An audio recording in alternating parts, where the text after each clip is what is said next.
وعلى روحه ونفسه وصهره ووصيه سيد الأتقياء والأصفياء مولى الموالي إمام المتقين علي بن أبي طالب اللهم صل على محمد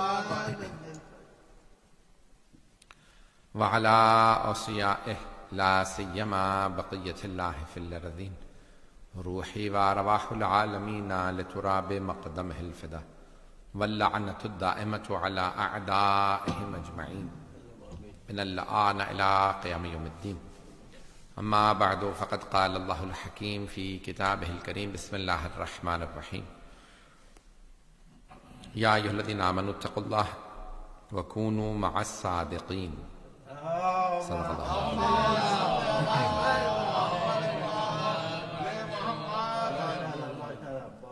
بسم اللہ سید بسم اللہ سورہ فاتحہ کی درخواست بھی ہے آج اس حالثہ کی مجلس یہی ہے لسٹ یا مرحومین کی لسٹ یہی ہے جعفر شاہ صاحب کے تمام مرحومین کے لیے، حاضرین تمام مرحومین کے لیے، تمام شہداء ملت جعفریہ کے لیے اور تمام ان مؤمنین مرحومین کے لیے جن کی قبروں پہ کوئی فاتحہ پڑھنے والا نہیں. الفاتحہ. بسم اللہ الرحمن الرحیم الحمد للہ رب العالمین اهدنا الصراط المستقيم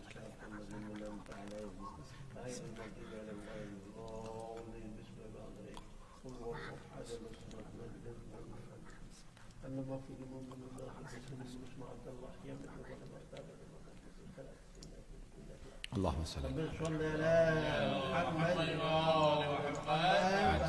اس سے بہتر انداز سے صلاۃ زحمت کریں گے.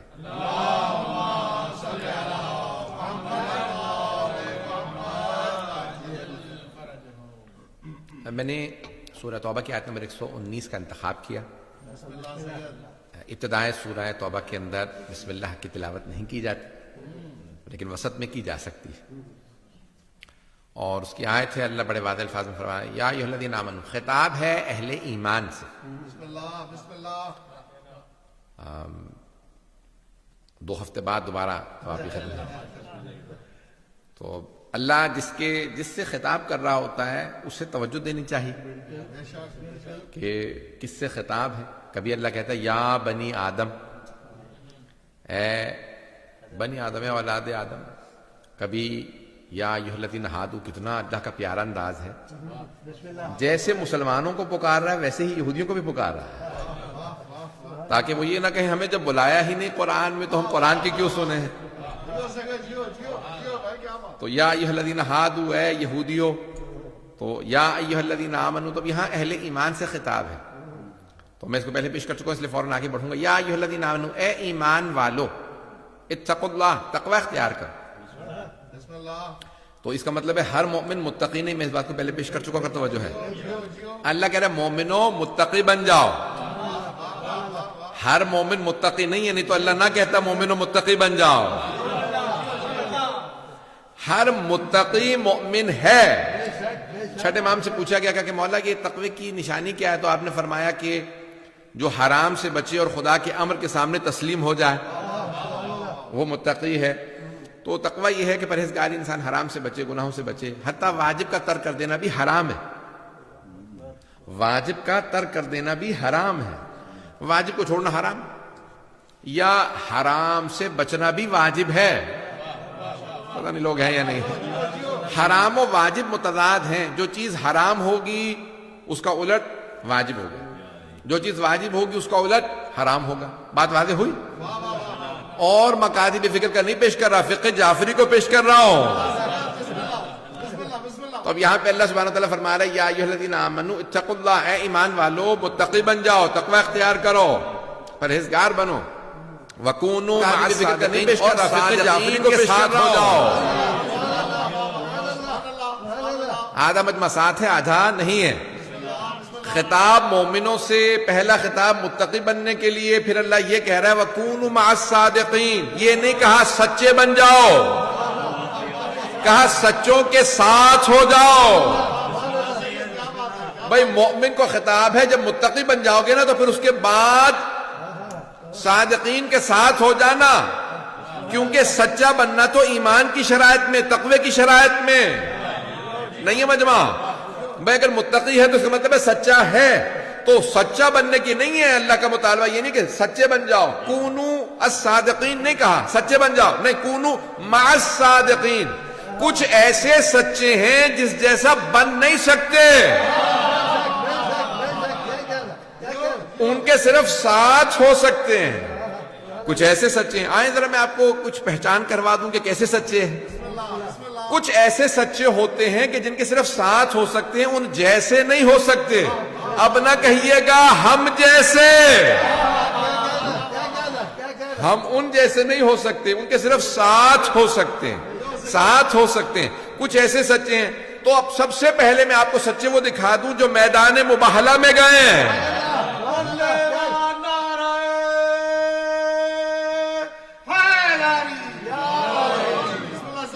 توجہ ہے نا ذہن گرام؟ تو جو میدان مباہلہ میں گئے ہیں، اگر سبھی سچے جا سکتے ہوتے تو پھر اللہ کبھی نہ کہتا سچوں کو لے جائیے، جھوٹوں پہ ہم لعنت کریں گے. تو اب جو میدان مباہلہ میں گئے ہیں ان جیسے سچوں کے ساتھ ہونا. ایک اور بات یہاں پیش کر دوں بھائی، وہاں لعنت جو ہے وہ جھوٹوں پہ کی گئی، فَنَجْعَلْ لَعْنَتَ اللَّهِ عَلَى الْكَاذِبِينَ. پھر ہم جو ہے وہ جھوٹوں پہ خدا کی لعنت بھیجیں گے. تو اب یہ کون سے جھوٹوں پہ خدا کی لعنت؟ یہ کون سا جھوٹا ہے جس پہ خدا کی لعنت ہے؟ ہمارے ایک بہت بزرگ عالم دین تھے، انتقال ہو گیا، خدا خیر رحمت فرما. سندھ سے تعلق تھا، تو کہنے لگے کہ بھی میں تقریر کر رہے تھے قم میں، تو کہنے لگے میں یعنی تجارت کرتے ہیں لوگ، بزنس مین ہیں زیادہ تر جو دکاندار. تو کہنے لگے مولانا یہ آپ نے آیت پڑھی ہے کہ فَنَجْعَلْ لَعْنَتَ اللَّهِ عَلَى الْكَاذِبِينَ، جھوٹوں پہ خدا کی لعنت. تو ہم تو کاروبار چلتے نہیں کہ تو جھوٹ نہ بولے، تو تھوڑا بہت تو آگے پیچھے ہو جاتا ہے. تو یہ کیا مطلب، یعنی سب پہ لعنت ہے؟ تو اچھا وہاں پہ سب طلبا بھی سب تعجب کرنے لگے کہ نہیں، کس کس پہ واقعی لعنت ہے، کس پہ لعنت نہیں، کن جھوٹوں پہ لعنت ہے، کس پہ نہیں. جھوٹ گناہ کبیرہ میں، لیکن آیا ہر جھوٹے پہ لعنت ہے؟ ہر جھوٹے پہ لعنت نہیں، اس جھوٹے پہ لعنت ہے جو حق کے مقابلے میں آ جائے.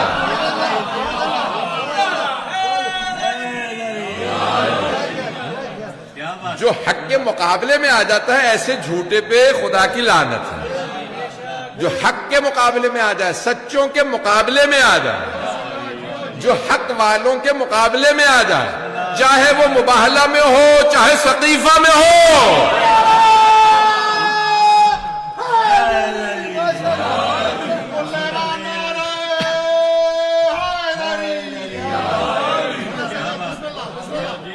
تو عزیزان گرامی، سچوں کے مقابلے میں کبھی نہ. اچھا اب جو حق کے ساتھ ہوتا ہے نا، تو جب وہ حق کے ساتھ ہوتا ہے اس کی بخشش ہو جاتی، کیونکہ حق کے ساتھ ہونے والا لازمی نہیں ہے کہ وہ پورا پرفیکٹ ہو، عادل ہو، ما کمال ہو. حق کے ساتھ ہے تو اس میں آہستہ آہستہ کمال آتا جائے گا. بھئی تھوڑی سی توجہ کیجئے گا. جو سورج کے ساتھ ساتھ رہتا ہے تو روشنی پڑتی رہتی ہے، جو حق کے ساتھ رہے گا اس پہ عکس آتا رہے گا. حق کے ساتھ رہنا بہت ضروری ہے. ساتھ رہو گے تو کچھ نہ کچھ اثر آئے گا، اور جس پہ حق کے ساتھ رہ کے بھی اثر نہ آئے تو اس پہ بھی لعنت ہے. پتہ نہیں بات پہنچی نہیں پہنچی.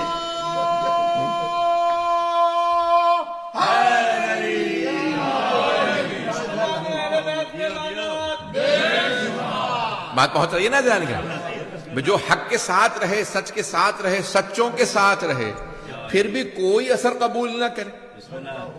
بھئی دیکھیں نا، یہ پانی کیسا ہوتا ہے، آپ نے غور کیا نا، اپنا کوئی رنگ نہیں ہوتا اس کا. جو آپ اسے رنگ دینا چاہیں وہ رنگ لے لیں. المؤمن کالماء، میں نے ماہ رمضان میں ایک حدیث پیش کی تھی، مومن پانی کی طرح سے ہوتا ہے. عزیزان گرامی، اسی لیے ہم کہتے ہیں کہ مومن کا عنوان و صحیفۃ المؤمن حب علی ابن ابی طالب. حبیب خدا فرما گئے کہ مومن کے نامہ اعمال کا سرنامہ ولایت علی ہوگی.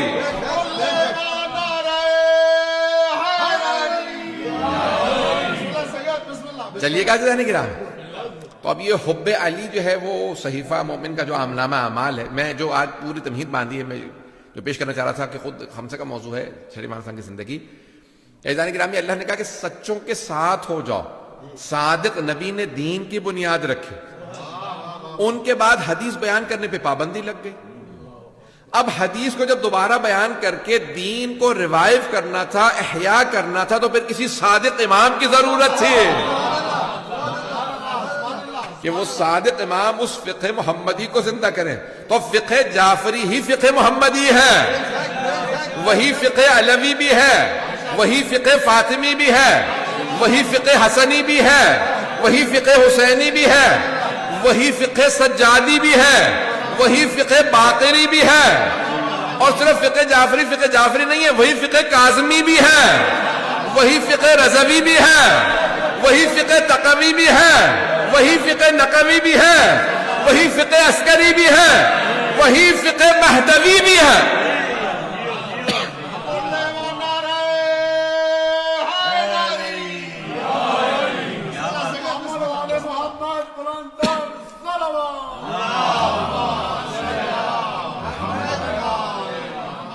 اور فرمانے جانے کی رام یہ جو فقہ جعفری ہے، جس طرح سے فقہ حنفی ہے، فقہ مالکی ہے، فقہ شافعی ہے، فقہ حنبلی ہے، ویسے فقہ جعفری نہیں ہے.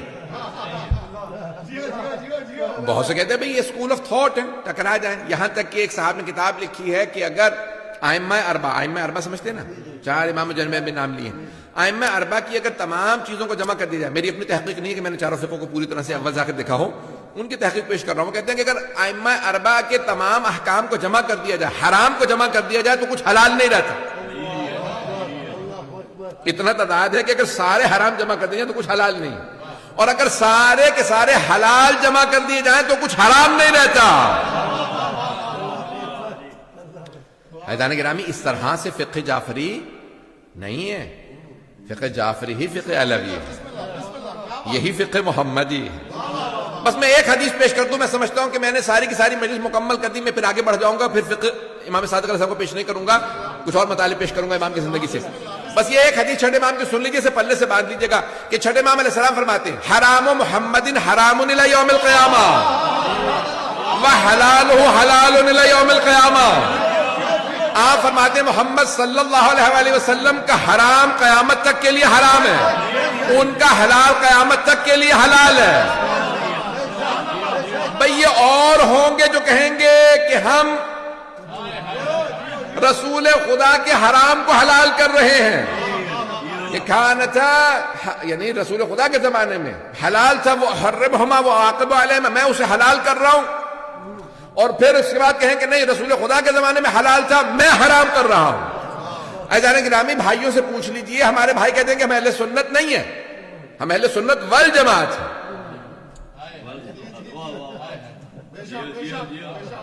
اہل سنت ہمیں ہونے پہ اعتراض نہیں ہے، ہم بھی اہل سنت ہیں. سنت نبوی پہ ہمیں اعتراض، والجماعت پہ ہمیں اعتراض ہے. بھئی جب ہمارے 12 امام، کچھ لوگ پہنچ گئے، جب ہمارے 12 معصوم امام محمد مصطفیٰ کے حرام کو حلال نہیں کر سکتے اور ان کے حلال کو حرام نہیں کر سکتے، تو جماعت صحابہ کو کیسے حق ہے؟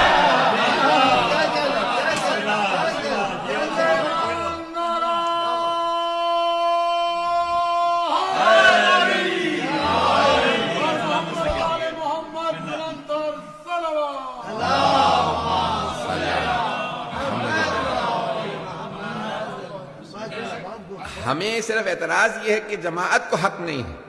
اب مجھے نہیں پتا کہ علامہ اقبال نے یہ کس جماعت کے لیے کہا تھا. اگرچہ بت ہیں جماعت کی آستینوں، مجھے ہے حکم ادا لا الہ الا اللہ.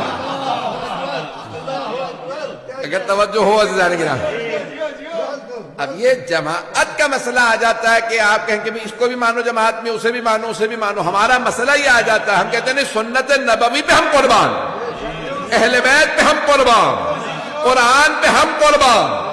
لیکن جہاں تابعین کا، صحابہ کا اور دوسروں کا اگر دین کا مسئلہ پیغمبر سے ٹکرا گیا تو پھر ہمیں کوئی چیز پیغمبر کے مقابلے میں قبول نہیں ہے. کیونکہ قرآن نے کہہ دیا ما آتاکم الرسول فخذوہ وما نہاکم عنہ فانتہوا. اگر جو کچھ تمہیں رسول دے دے قبول کر لو، جس سے روک دے رک جاؤ. اس میں نہیں کہا کہ صحابہ شامل ہیں. رسول خدا کا اللہ فرما رہا کہ جو کچھ وہ کہہ دیں ویسا کرو. بات واضح ہو رہی ہے اذان کرام؟ تو اذان کرام میں اعتراض یہی ہوا چھٹے امام پہ، پانچویں امام پہ. یہ آپ کیوں کہتے ہیں قال رسول اللہ صلی اللہ علیہ وسلم؟ رسول خدا نے فرمایا. سند بیان کریں، سند سمجھتے ہیں نا، چین آف نریشن. سند بیان کریں، آپ نے کس سے حدیث لی، اس نے کس سے لی، اس نے کس سے لی، اس نے بھئی آپ 83 ہجری میں آپ کی ولادت ہوئی ہے، 114 ہجری کے بعد اب آپ جو ہیں وہ سنبھال رہے ہیں منصب امامت 114 ہجری کے اندر، اور یہ یعنی رسول خدا کی وصال کو 100 سال سے زیادہ ہو چکا. تو 100 سال بعد آپ سند بھی بیان نہیں کر رہے. بسم اللہ سید، بسم اللہ بسم اللہ. آپ فرماتے ہیں قال رسول اللہ صلی اللہ علیہ وسلم، رسول خدا نے یہ فرمایا. تو آپ کو کیسے پتا چلا؟ کسی نے تو بتایا ہوگا آپ کو. بھئی جو بھی ممبر پہ آتا ہے، جو مجمع میں بیٹھتا ہے، جو پیاز کی دکان پہ بیٹھ کے کہہ رہا ہے پیاز نہ کھاؤ یا کھا لو مکے میں تو بخشے گئے. جو آدمی جو کچھ بھی کہتا ہے وہ سند بیان کرتا ہے. میں نے اس سے سنا کہ رسول خدا نے فرمایا کہ اگر مکے میں پیاز کھایا تو بخشا گیا. پتہ نہیں لوگ ہیں یا نہیں ہیں. قابل اعتراض قابل کی بات نہیں کروں گا. عزیزان گرامی، اب یہاں پہ امام سے اعتراض ہوا کہ آپ بیان کیجئے سند کیا ہے. آپ نے فرمایا میں جو کچھ بیان کرتا ہوں اپنے بابا سے، میرے بابا جو کچھ بیان کرتے ہیں میرے دادا سے، وہ جو کچھ بیان کرتے ہیں اپنے والد سے، حسین ابن علی سے، وہ حسن سے یا امیر المؤمنین سے، اور علی جو کچھ بیان کرتے ہیں رسول خدا سے. اللہ قرآن میں فرما رہا وما ينطق عن الهوى ان هو الا وحی یوحى. رسول خدا نطق ہی نہیں کرتے جب تک کہ وحی نازل نہ ہو جائے. کہا ہم جو کچھ بیان کرتے ہیں وہ اللہ ہی سے ہے. یہ میرا سلسلہ سند ہے.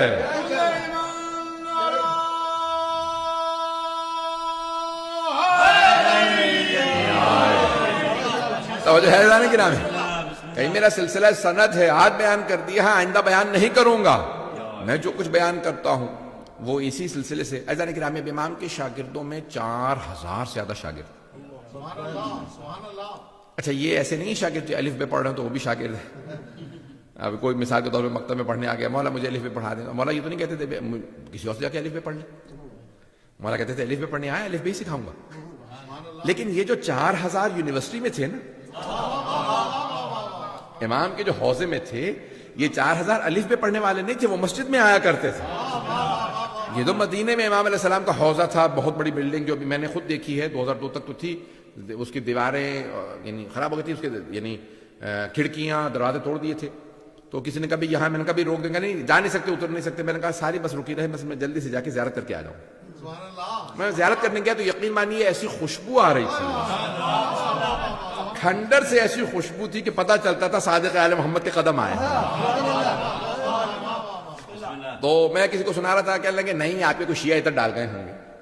ایک صاحب مجھ سے کہنے لگے کہ شیعہ. میں نے کہا تو پھر مانو نا، کچھ ہستیاں ایسی ہیں کہ جن کے کھنڈر پہ بھی لوگ عطر ڈال کے جاتے ہیں. مدرسہ کھنڈر پہ بن جائے تو لوگ وہاں عطر ڈال کے جاتے ہیں. اوروں کے متعلق میں کچھ نہیں کہوں گا. عزیزان گرامی، یہ جناب صادق آل محمد علیہ السلام کا کرم ہے. 4000 شاگرد، اور یہ سب لوگ ایک بقول ایک صاحب کے کہ یہ سب ریسرچ پیپر لکھ رہے تھے، پی ایچ ڈی یا ایم فل لیول کا. یہ سارے کے سارے شاگرد.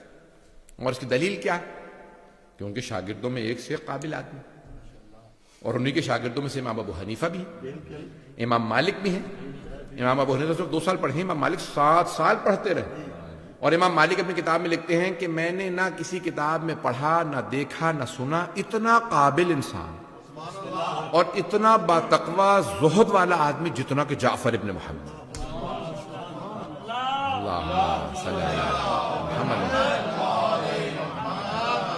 چلیے گا نا، تھوڑا سا موضوع خشک ہو جائے گا لیکن چلیے گا. میں نے اتنا مقدس انسان نہیں دیکھا، اتنا علم والا نہیں دیکھا کہ جب کسی موضوع پہ جا کے بات کر لو، جس موضوع پہ جب جا کے سوال کرو لگتا ہے ابھی تیاری کر کے آؤ. پتہ نہیں لوگ ہیں یا نہیں. کہ جیسے ہمیشہ ان کو حضور ذہن ایسا ہی رہتا ہے، ہمیشہ حاضر جواب ہے. شام سے ایک فقیہ آیا، بہت قابل تھا. کہا شام سے آیا ہوں جعفر ابن محمد سے ملنا. ان کے شاگردوں نے دیکھا مولا علیہ السلام کے، تو کبھی کیا بات ہے ہم سے بات کر لو. کہ نہیں مجھے ان سے سوالات کرنے، ہم موجود ہیں بات کرو. کہ نہیں مجھے امام سے مناظرہ کرنا ہے. مناظرہ کرنا ہے، ہم میں سے کسی سے بات کر کے دیکھو شاید ہم جواب دیں. نہیں مجھے جعفر ابن محمد سے ملنا بلاؤ. اب امام علیہ السلام سے کہا مولا ایک آدمی آیا ہے شام کا کہ فقیہ ہوں، 20 سال سے فقیہ ہوں، وہ مناظرہ کرنا چاہتا ہے. مولانا نے کہا اچھا ٹھیک ہے. آئے کہ فرماؤ کیا بات ہے؟ کہ میں بہت بڑا فقیہ ہوں، مجھے آپ سے مناظرہ کرنا۔ امام نے کس موضوع پہ؟ کہ مجھے قرآن پہ آپ سے مناظرہ کرنا۔ امام نے کہا یہ میرا شاگرد ہے اور اس کا نام حمزہ طیار ہے، اس سے مناظرہ کرنا۔ کہا شاگرد سے مناظرہ کیا کروں گا، میں خود فقیہ ہوں، میں خود استاد ہوں، میں شام کے جتنے فقہا ہیں ان کا میں استاد ہوں، تو میں آپ سے امام نے کہا اچھا سن، اگر تو نے اسے ہرا دیا نا حمزہ طیار کو، سمجھ تو نے مجھے ہرا دیا۔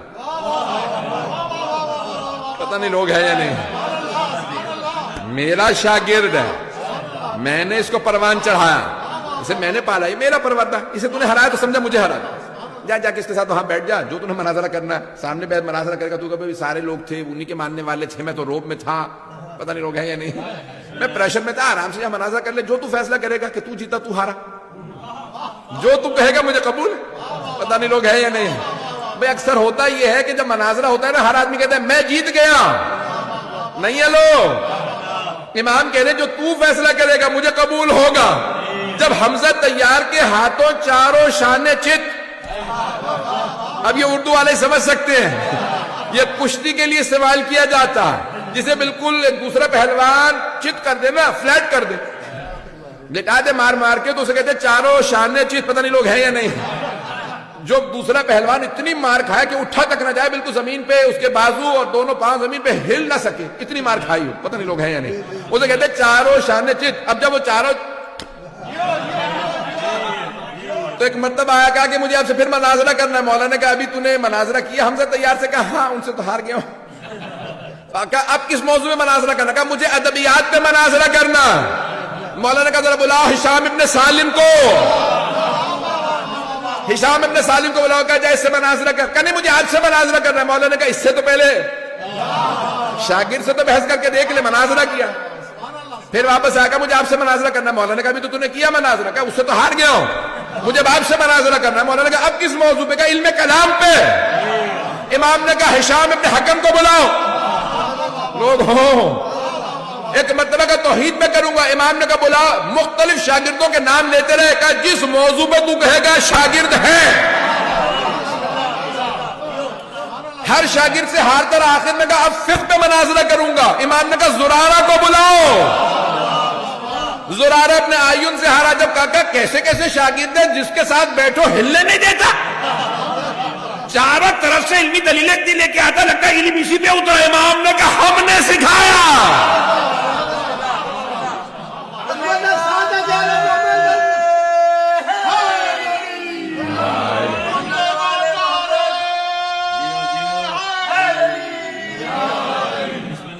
توجہ ہے ذہن گرامی، یہ امام کے شاگرد، یہ امام کے پروردہ۔ ذہن گرامی مختلف بڑے بڑے علماء، ایک مرتبہ خود یونان کا، بریس اس زمانے میں بڑا ایڈوانس مانا جاتا تھا، یونان کے بڑے بڑے فلاسفہ گزرے تھے، بڑے بڑے اطباء گزرے تھے، ڈاکٹرز گزرے تھے میڈیسن کے اندر۔ تو ایک ڈاکٹر آیا، اس نے کہا بھی میں ملنا چاہتا ہوں تمہارے استاد سے۔ امام نے کہا کہ بلاؤ۔ کبھی کیا کس چیز کے ایکسپرٹ ہو؟ اس نے کہا میں مثال کے طور پہ زولوجی کا میں ایکسپرٹ ہوں، طب میں ماہر ہوں، جانوروں کے میں نے بڑے سارے مختلف جانوروں کے میں نے علاج کر کے دیکھے ہیں، ان سے مختلف میں نے بیماریوں کے۔ امام نے کہا اچھا، تو اب امام نے ایک مرتبہ اگر آپ توحید مفضل اٹھا کے دیکھیں، اگر سننا چاہیں گے، میں ایک دلیل دوں گا، گھبراہٹ آپ کی بتا رہی ہے کہ کوئی علمی موضوع سننے کے موڈ میں نہیں ہے آپ، حالانکہ روزے بھی ختم ہو گئے اب تو۔ فیضان گرامی ایک مرتبہ امام علیہ السلام نے کہا کہ اچھا تم زولوجی سارے، تم نے ڈاکٹر تھا، یعنی جس کا آپ کی زبان میں کہتے ہیں ڈنگر ڈاکٹر، ایسے ہی ہے کہ جانوروں کا ڈاکٹر ہے، تو کبھی تم ڈانگر دیکھتے رہے ہو، مختلف جانوروں کو دیکھتے رہے ہو، بتاؤ کیا؟ ہاں یہ میں اس طرح سے ہوتا ہے، ویسے علاج ہوتا ہے۔ میں کہا ٹھیک ہے، اس کے بہت سے سوالات ہیں، میں تفصیل کا وقت نہیں، سن لیجیے گا، میں بہت پیارے انداز سے کوشش کروں گا کہ امام کے مطلب کو ایسا پیش کروں کہ دلوں میں ہوتا ہے، ذہن میں جگہ بنے۔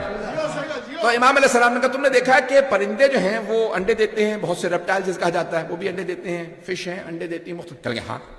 امام نے کہا تم نے پرندوں کے انڈوں کو دیکھا، ان کے سائز مختلف ہوتے ہیں، شکل مختلف ہوتی، توجہ ہو۔ اچھا اب شاگرد پریشان ہے کہ امام تو جانور پرندے پالنا پولنا، یہ ہمیں صبح سے رات تک ہمیں پڑھاتے رہتے ہیں، تہجد میں ہیں، نماز میں ہیں، عبادات میں ہیں، روزوں میں ہیں، قرآن میں ہیں، یہ پرندوں سے جانوروں سے متعلق ایسے گفتگو کر رہے ہیں کہ پوری زندگی انہوں نے طبابت کی ہو، پتہ نہیں لوگ ہیں یا نہیں۔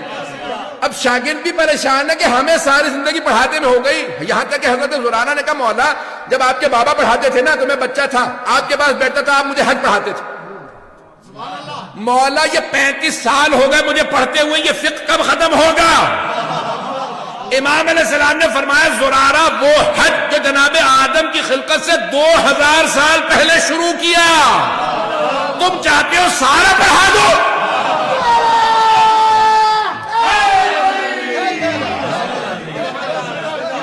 ایسے ایسے شاگرد تھے، اب سارے پریشان کہ امام ہمیں فقہ پڑھا رہے ہیں، قرآن پڑھا رہے ہیں، تفسیر پڑھا رہے ہیں، حدیث پڑھا رہے ہیں، رجال کلام، اتنے علوم پڑھا رہے ہیں، یہ طبیب آ گیا، لگتا کہ اس کے بھی استاد امام ہیں، سیکھا ہوا وہ آیا، تجربہ وہ کر کے آیا۔ امام نے کہا اچھا میں ایک مثال دے رہا ہوں، میں نے کہا دلوں میں اتارنا چاہتا ہوں، پورا خون ذکر دے رہا ہوں، میرے ساتھ رہیے، بڑے الفاظ کو اس طرح سے پیش کروں گا، امام کی خوبصورتی کو نہیں لا سکتا، لیکن کوشش کروں گا کہ آپ کے دلوں میں امام کا عشق و محبت بڑھ جائے۔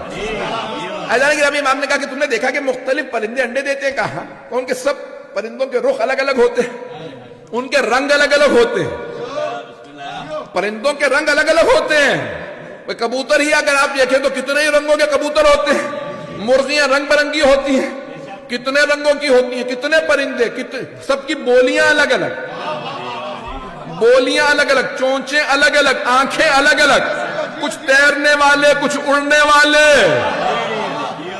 امام نے کہا کہ تم دیکھو سب کے انڈے ایک جیسے ہوتے ہیں، چھوٹا ہو بڑا ہو، جب کھولو گے تو سفیدی اور زردی، سب میں سفیدی اور زردی ہی ہوتی ہے۔ توجہ، انگریزی میں بھی دیکھیں گے تو یہی کہا جاتا ہے سفیدی اور زردی، یوگ ہوتا ہے ایبلیمیم ہوتا ہے، یہ کہا کہ سب میں ایک ہی زردی اور سفیدی، اور کچھ نہیں ہے، تیسری چیز نہیں ہوتی، سب میں زردی سفیدی ہوتی ہے۔ اگر کوئل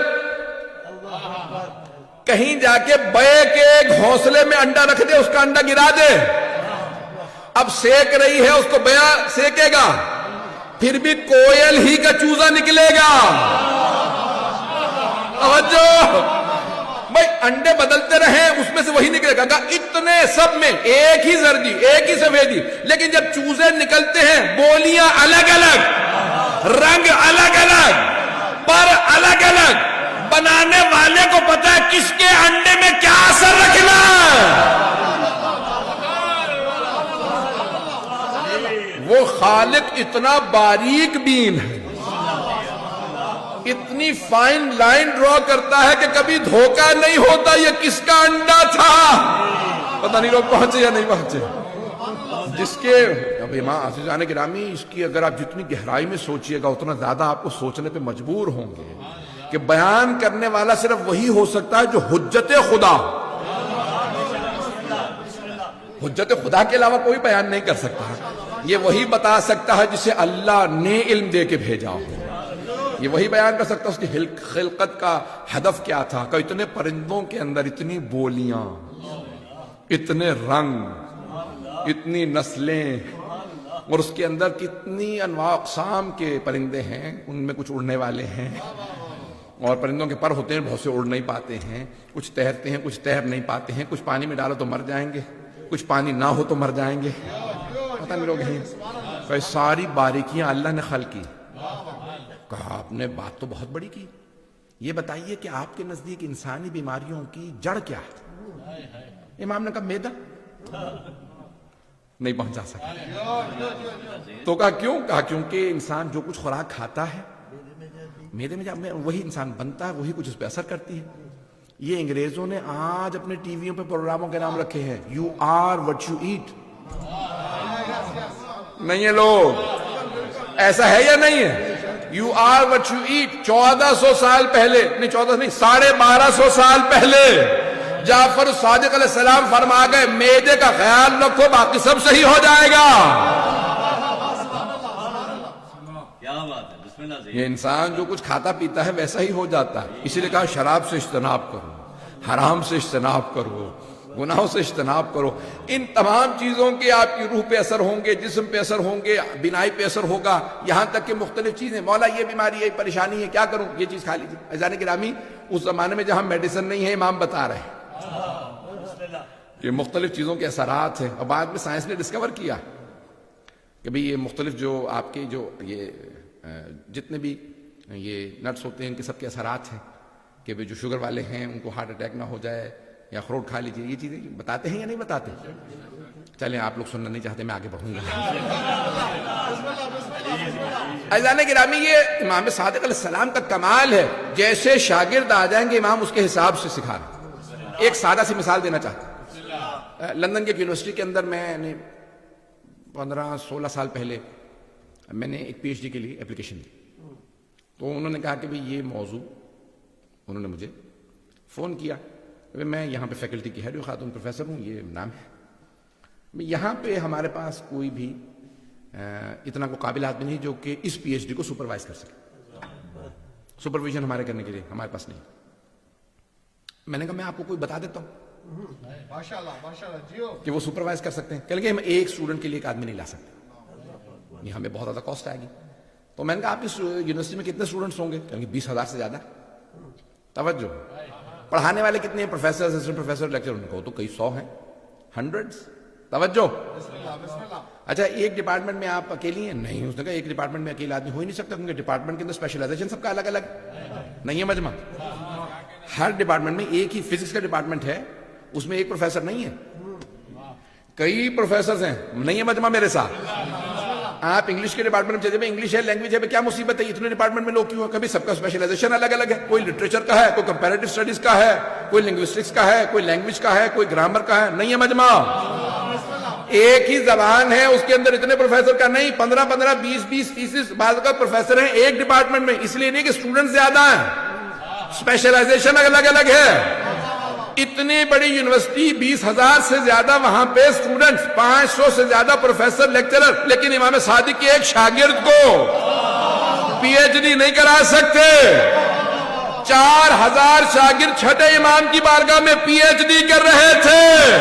ان سب کی صلاحیت ختم ہو گئی تھی، چھٹے امام کی باقی تھی.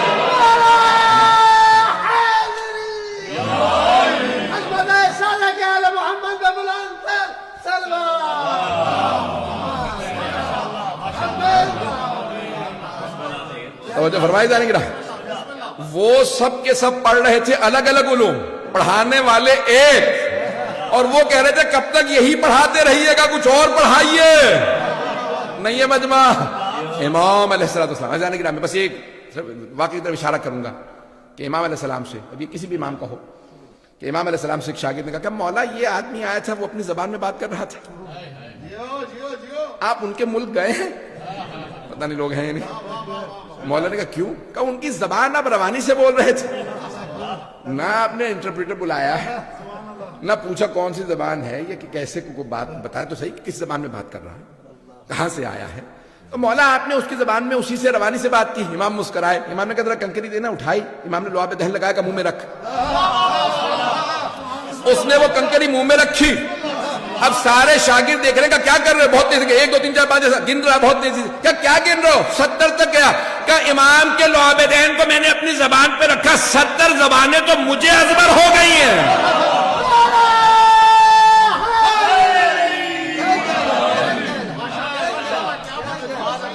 70 زبانیں تو مجھے ازبر ہو گئی، جن کے لعاب دہن کا اثر ایسا ہو، سوچئے ان کے خون کا اثر کیسا ہو. عزیزان گرامی، ائمہ اہل بیت علیہم السلام. تو عزیزان گرامی، یہ امام علیہ السلام کا بحث میں زیادہ تفصیل میں نہیں جا رہا ہوں، بس 1 2 واقعہ کی طرف اشارہ کروں گا کہ امام کے شاگرد بڑے بڑے قابل شاگرد ہیں. امام علیہ السلام امام کے شاگردوں میں سے ایک شاگرد کا نام، آپ نے یہ واقعہ سینکڑوں مرتبہ سنا ہوگا، مجھ سے بھی سن لیجیے. نام ہے ہشام ابن حکم، کوفے کے رہنے والے ہیں، شیعہ ہیں، اور بہت نوخیز سے، ابھی ان کی داڑھی بھی نہیں آئی تھی. تو یہ امام کے شاگرد تھے. تو امام کے پاس آئے ملنے کے لیے مدینے. مولا نے ایک مرتبہ کہا کہ بھئی جب گئے تو مولا بار بار دیکھ رہے ہیں وہ ہشام آنے والا، وہ آنے والا. لوگوں کو مولا کون آنے والا؟ کبھی ابھی آنے والا. جیسی وہ آیا مولا نے ابا اتاری، ہشام کو اڑایا. اچھا، حضرت ہشام بہت زیادہ امام کے عاشق تھے. جب دیکھا مولا مجھے اتنا، وہ جیسے ہاتھوں کو چومے، پاؤں کو چومے، مولا ان کو گلے لگا رہے ہیں. میرے پاس آ کے بیٹھے. اب سب دیکھ رہے ہیں بھئی بڑے بڑے جلیل القدر اصحاب موجود ہیں. نہیں ہے مجمع، بھئی سفید ریش موجود ہیں. امام ان کو اتنی محبت ساتھ بٹھا. کہا بھئی تم سب کو بتاؤ کہ تم جب شام گئے تھے تو تم نے کیسے ہماری امامت کا دفاع کیا؟ کہ تم سب ہمارے دین کا دفاع کرتے ہو کہ ہماری ولایت و امامت کا دفاع کرتے ہو؟ آپ سمجھ میں آئے امام کیوں احترام دے رہے ہیں؟ کہ یہ جاتا ہے ہماری امامت کا دفاع کرتا ہے. کہا ذرا سب کو بیان کرو کہ تم جب شام گئے تھے تو تم نے کیسے ہماری امامت کا دفاع کیا؟ کم مولا جب آپ کے سامنے آتا ہوں تو مجھ سے بولا نہیں جاتا، لگتا ہے کہ میری زبان پہ تالے لگ گئے. مولا بول نہیں سکتا یار. مولا نے کہا کہ مجھے اپنا امام مانتے ہو؟ کہ بے شک مولا آپ ہی کو تو امام مانتے ہو. پھر میں حکم دے رہا ہوں بیان کرو اگر سننا چاہے. تو کہا مولا میں جب شام گیا تو عامر جو مفتی اعظم، یہ کہتے ہیں آپ لوگوں کی زبان میں مفتی اعظم، چیف مفتی کیا، اور شام کا سب سے بڑا جو مفتی تھا تو مفتی اعظم شام، تو وہ وہاں دمشق کا موجود تھا، ممبر پہ تھا. تو ایک مرتبہ میں بھی جا کے بیٹھ گیا مسجد میں، تو اس نے کہیں کہہ دیا سلونی سلونی قبل ان تفتدون. بس جس کا دماغ خراب ہوتا ہے وہ علی کے مقابلے میں آ جاتا ہے. اس نے کہا کہ سلونی سلونی قبل ان تفتدونی. تو میں نے ہاتھ کھڑا کیا کہ اے شیخ میں سوال کر سکتا ہوں؟ میں نے کہا بیٹا جو سوال کرنا کرو. کہ لیکن یہ میں بتا دوں میں بچہ ہوں. جب امام سے ملنے ابھی داڑھی پوری نہیں ہے، 16-17 برس کی. جب امام سے آئے ہیں ملنے تو 18 برس کی، 19 برس، اس سے زیادہ نہیں تھی. تو وہ کہا بھی میں بچہ ہوں، میں بچکانا سوال کروں گا، آسان سے سوال کروں گا، برا تو نہیں منائیں گے؟ کہا نہیں جو پوچھنا ہے پوچھنا. اب وہ 73 برس کے شیخ تو کہا کہ یہ بتائیے آپ کی آنکھیں ہیں؟ بہت مفتی اعظم نے غصے میں دیکھا، دیکھ بھی رہے ہو پھر سوال کر رہے. میں نے تو آپ سے پہلے کہا تھا میں بچہ ہوں، میں بچکانا سوال کروں گا. اگر آپ برا منا رہے ہیں تو کہہ دیجئے کہ سلونی سلونی میں نے جھوٹا کہا تھا، آپ جھوٹے ہیں کہہ دیجئے، میں بیٹھ جاتا ہوں. اب وہ سمجھ گیا کہ یہ بہت تیز آدمی. کہا کہ نہیں میں سلونی تو میں نے کہہ دیا، جو پوچھنا پوچھو گا. بتائیے آنکھیں ہیں آپ کی؟ کہنے لگے ہاں آنکھیں ہیں. کیا کرتے ہیں آپ آنکھوں سے؟ کہا آنکھوں سے دیکھتا ہوں. اچھا آپ کے کان ہیں؟ کہنے کان بھی ہیں تم دیکھ رہے ہو. کہا بتائیے کانوں سے کیا کرتے ہیں؟ کہا کانوں سے سنتا ہوں. کہا آپ کے ہاتھ ہیں؟ کہاں کیا کرتے ہو؟ کہا محسوس کرتا ہوں. زبان ہے؟ کہا بول تو رہا ہوں. کہا نہیں زبان ہے. کہا ہاں ہے. کیا کرتے ہیں؟ بولتا ہوں چکھتا ہوں. ناک ہے؟ ہاں. کیا کرتے ہیں؟ سونگتا ہوں. کہا اچھا آپ کا دماغ بھی ہے؟ کہنے لگے دماغ ہے. تو کہنے لگے دماغ کیا کام کرتا ہے؟ تو کچھ سوچنے لگا. کہ جب آنکھیں دیکھتی ہیں نا تو دماغ تصدیق کرتا، جو دیکھا وہی دیکھا، کچھ اور نہیں دیکھا. جب کان سنتے ہیں نا تو دماغ تصدیق کرتا، جو سنا ہے وہی سنا، کچھ اور نہیں سنا. جب ہاتھ محسوس کرتے ہیں نا تو دماغ تصدیق کرتا، کنفرمیشن دیتا ہے کہ وہی محسوس کیا جو محسوس کیا. توجہ ہو. تو کہا اچھا حواس خمسہ جب محسوس کریں تو دماغ تصدیق کرتا. کہیں گے ہاں. تو اس کا مطلب ہے آپ یہ کہنا چاہ رہے ہیں آپ کے اس جسم میں دماغ امام کا کام کرتا ہے؟ کچھ دیر سوچتا رہا. کہا ہاں کہہ سکتے ہیں. نہیں کہا کہہ سکتے ہیں، صحیح ہے یا غلط؟ کہیں گے ہاں اس جسم کے اندر دماغ جو ہے وہ امام کا کام کرتا ہے. کہا آپ کے 6 فٹ کے وجود کو تو امام کی ضرورت ہے اور اس ساری کائنات کو امام کی ضرورت نہیں.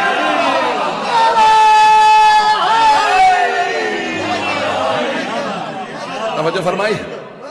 کہ یہ ساری کائنات کو امام کی ضرورت نہیں. تو کچھ دیر سوچتا رہا پھر کہا کہ کیا کہوں. کہا تم ہشام تو نہیں ہو؟ نام سن رکھا تھا کہ کوئی ہشام لڑکا آیا جہاں جاتا مناظرہ کرتا ہرا دیتا امامت. کہا تم ہشام تو نہیں ہو؟ کہا نہیں تقیہ میں سے ہوں. کہا میں ہشام نہیں ہوں. کہا تم اس کے دوست ہو؟ کہنے لگے نہیں. کہا کوفے کے رہنے والے ہو؟ کہا کوفے کے رہنے والا ہوں، کوفے سے آیا. کہا پھر تم ہی ہشام ہو. ممبر پہ میری جگہ تم آؤ، میں تو جاہل ہوں، پتہ نہیں لوگ ہیں یا نہیں. جب اس سے اقرار کروا لیا تو جھوٹا ہے، سلونی نہ کیا امامت دونوں طرف سے ثابت کی. امامت ہے بھی اور بلا.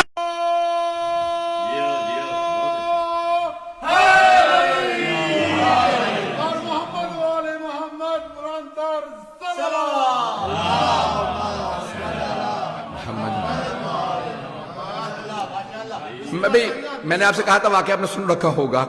میں اپنے اسلوب سے اپنے انداز سے سنانے کی کوشش کرتا ہوں کہ اس میں ایک چاشن پیدا کرنے کی کوشش کرتا ہوں کہ لوگ اس کو سنیں تو اس میں سے ایک نیا پہلو کے انداز سے اس کو پیش کروں. بھائی گرامی نے زحمت کو تمام کیا تھوڑا تو تفصیل سے کیونکہ مطالبات جو ہیں باقی مجلس کے دو ہیں مسائل کے لیے تو میں پیش کر رہا ہوں. عزیزان گرامی چھٹے امام علیہ السلام کا جو دور تھا بڑا ہی ایک خوف اختناک کا، 40 منٹ سے زیادہ ہو گیا میں 10 سے 15 منٹ لوں گا بس مسائل کہ تھوڑا سا، تو کوشش کروں گا کہ انشاءاللہ وقت کے اندر بات مکمل کر دوں. بسم اللہ سید بسم اللہ. عزیزان گرامی، یہ جو دور تھا چھٹے امام کا کہ بنی امیہ جا رہے ہیں، بنی عباس آ رہے ہیں، امام نے اس دور سے استفادہ کیا. انہیں لڑنے دو، میں علم پھیلاتا رہوں گا. پہلے جنگ اہل بیت ہی کے خلاف تھے. امام جانتے ہیں میرے بعد جو امام آئیں گے ان کے بھی خلاف محاذ ہوگا، تو اب میرے ہی پاس مہلت ہے، مجھے ہی فرصت مل رہی ہے. امام نے فوراً اس فرصت سے استفادہ کیا اور فقہ اہل بیت کو رائج کر دی. اسی لیے فقہ جعفری کے ساتھ ساتھ کہہ دیا کیجئے کہ ہاں ہم جعفری ہیں لیکن فقہ اہل بیت کے مانیں. قوم مقدس کے بہت بڑے عالم دین نے جملہ کہا ہے مرجع تقلید، وہ کہتے ہیں کہ اتنا لفظ اہل بیت دہراؤ، اتنا دہراؤ. کیا مانتے ہو؟ اہل بیت. سیرت نبی کہاں سے لیتے ہو؟ اہل بیت سے. سنت نبی کسے سمجھتے ہو؟ اہل بیت سے. قرآن کسے سمجھتے ہو؟ اہل بیت سے. فقہ کس کا مانتے ہو؟ اہل بیت کا. تاریخ کس کی مانتے ہو؟ اہل بیت کی. تفسیر کس کی مانتے ہو؟ اہل بیت کی. توجہ، فضائل کس کے مانتے ہو؟ اہل بیت کے. مسائل کس کے مانتے ہو؟ اہل بیت کے. کہ اتنا اہل بیت اہل بیت اہل بیت کرو کہ ہر آدمی مجرم محسوس کرے. اگر ان کے پاس اہل بیت ہے تو ہمارے پاس کیا ہے؟ ہر آدمی محسوس کرے انہی کے پاس اہل بیت ہے. عزیزان گرامی، اہل بیت اہل بیت اہل بیت اہل بیت رسول، اہل بیت محمد، آل محمد، اتنا زیادہ ورد زبان بنا لیں. عزیزان گرامی، اب امام علیہ السلام نے کیا کیا کہ اہل بیت علیہ السلام کا تعارف کروایا اور پہچان کروا دی.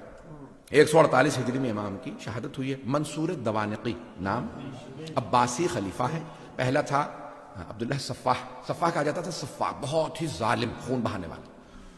تو دوسرا یعنی منصور دوانقی، بہرحال تفصیل ہے لیکن میں وقت میں نہیں، یعنی تو منصور دوانقی بہت ظالم تھا.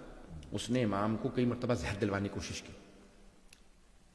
تو امام علیہ السلام نے کیا کیا کہ 2-3 چیزیں کی. ایک تو یہ کہ عراق گئے زیارات پہ اور ساری زیارات کے آداب بتائے، حرم بتائے، قبروں کے نشان بتائے، وہاں پہ باقاعدہ حرم کی تعمیر، تاکہ بعد میں آنے والے جب کہیں نا فقہ جعفری سے ثابت کرو تو امام کہیں میری سیرت سے ثابت. یہ لوگ جو کہیں گے نا کہ حرم گرا دو، حرم بنانا بدعت ہے، تو سارے فقہ میں ہو سکتی ہے، فقہ جعفری میں نہیں. پتہ نہیں لوگ ہیں یا نہیں. امام خود گئے. یہ زیارت وارثہ کہاں سے آئی؟ چھٹے امام علیہ السلام. حضرت صفوان نے جب سنی تو کہا مولا میں نے زیارت سنی تھی آپ سے، سن کے لکھی ہے، سنانا چاہ رہا ہوں، کہیں غلطیاں تو نہیں ہوئی؟ امام نے کہا سناؤ، تم نے کیا اپنے حافظے سے لکھی؟ انہوں نے سنائی. مولا نے کہا اس میں یہ غلطیاں تھی، ٹھیک کر لو. اب انہوں نے امام سے سن کے تصحیح کر کے ہمیں دی.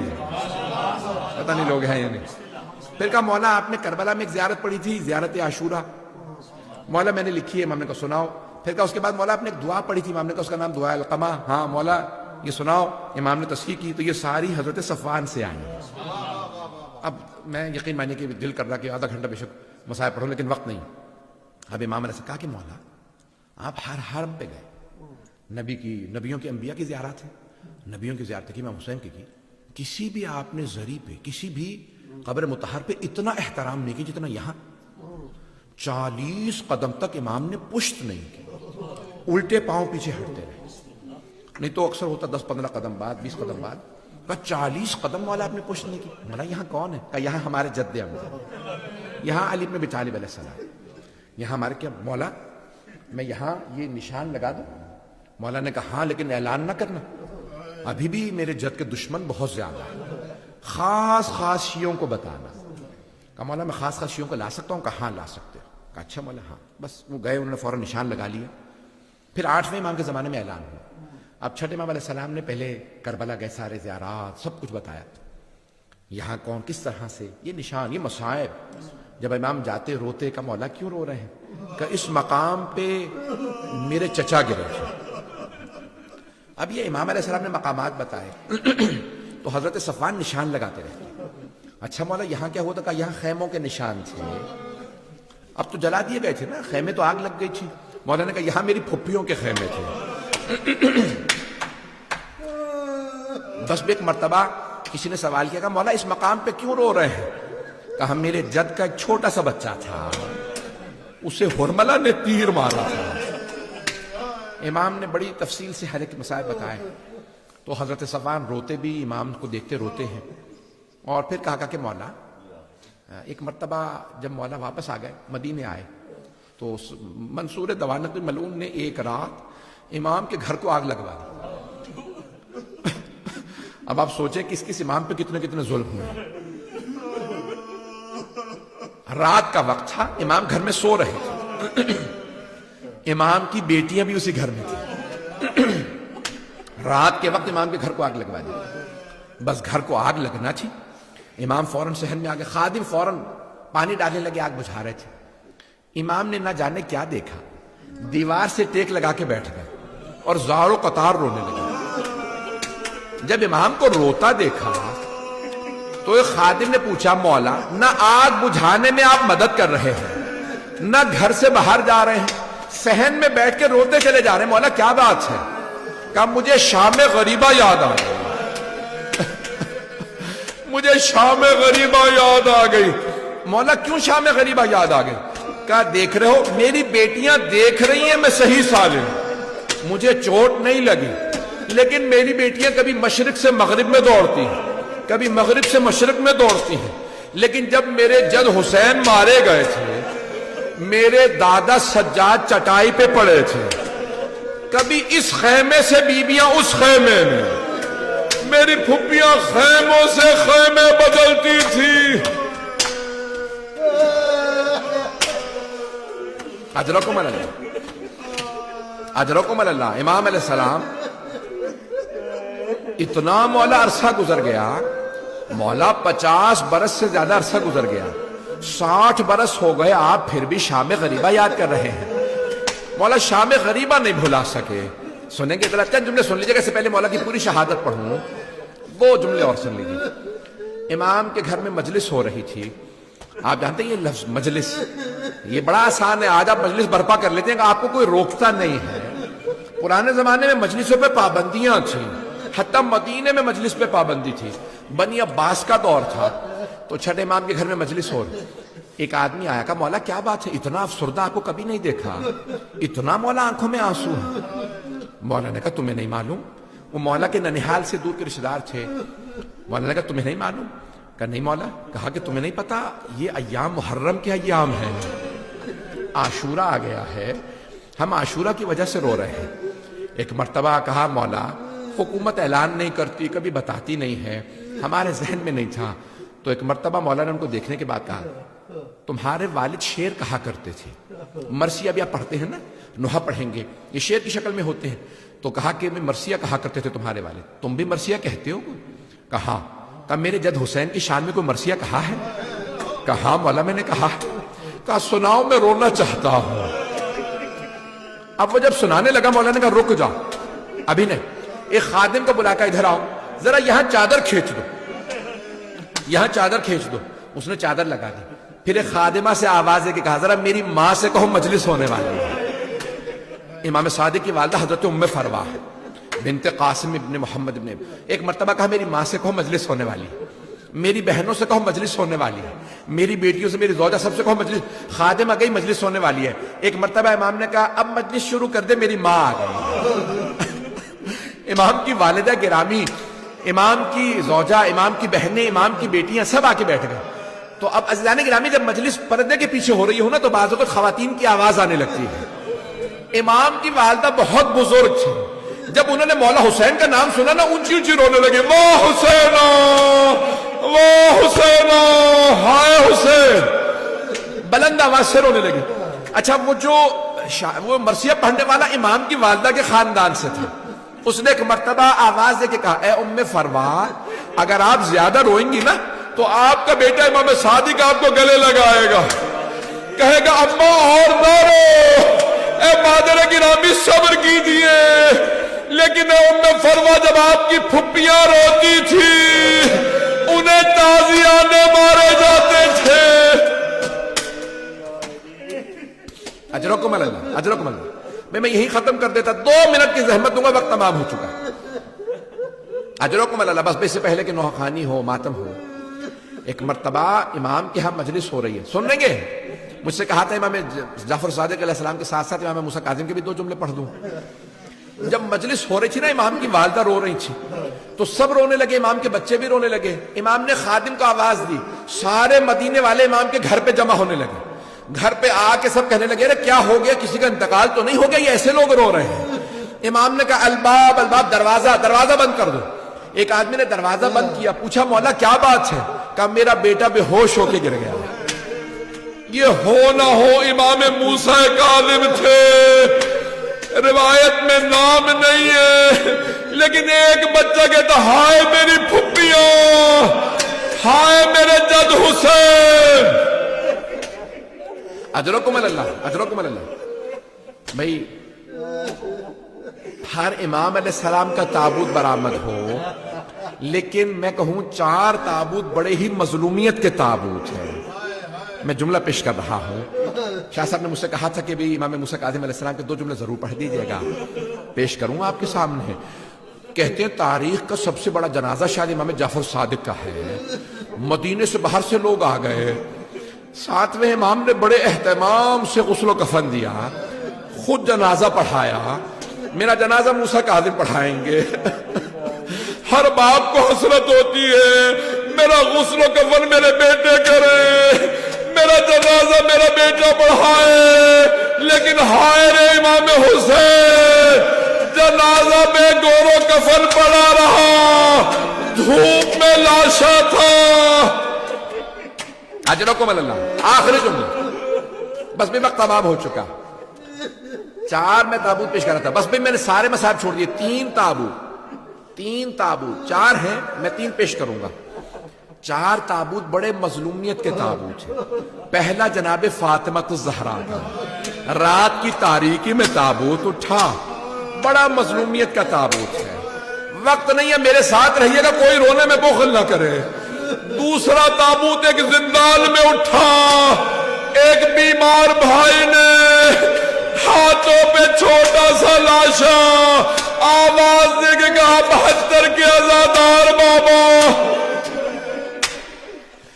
تیسرا تابوت امام سجاد کا, وصیت کی میرے بیٹے تعظیم سے مجمع کو نہ بلانا, میرے بابا کا دھوپ میں لاشا پڑا رہا. آخری جملے. چوتھا تابوت کس کا ہے؟ پل بغداد پہ ایک تابوت دھوپ میں پڑا ہے جس سے زنجیریں لٹک رہی ہیں. ایک مزدور نعرہ لگا رہا تھا, رافضیوں کا امام مر گیا. الا لعنت اللہ علی القوم الظالمین.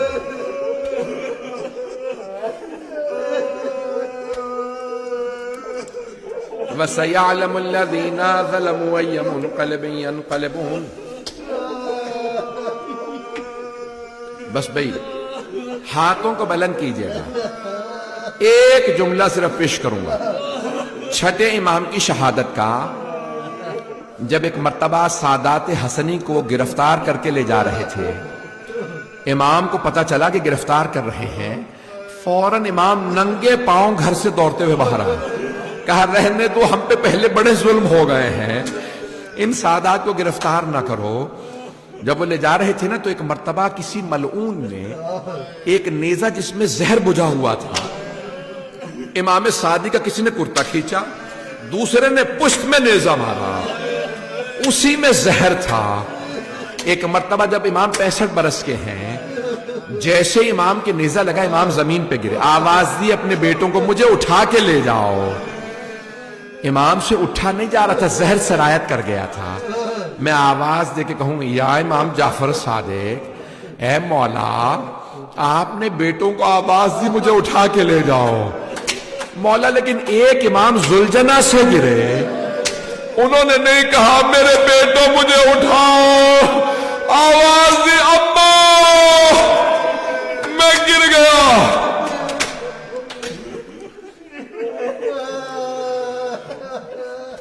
پروردگارا واسطہ صادق آل محمد کی عظمتوں کا, ان کی ٹوٹی ہوئی قبر کا واسطہ, تمام مومنین کے جان مال عزت آبرو کی حفاظت فرما. دشمنان اہل بیت کو نیست و نابود فرما. داعش و طالبان کو آل سعود کو غارت فرما. پروردگارہ دنیا کے حالات بہت سے خراب ہے, فلسطین کے, شام کے, بحرین کے, یمن کے, سب کی حفاظت فرما. کشمیر کے, نہ جانے کہاں افغانستان, پروردگارہ سب کی حفاظت فرما. بانی مجلس کی توفیقات میں اضافہ فرما، ان کے تمام مرحومین کے، ہم سب کے تمام مرحومین کی شب جمعہ ہے، سب کی مغفرت فرما. ربنا تقبل منا انك انت السميع العليم بحق محمد وآله الطيبين الطاهرين المعصومين.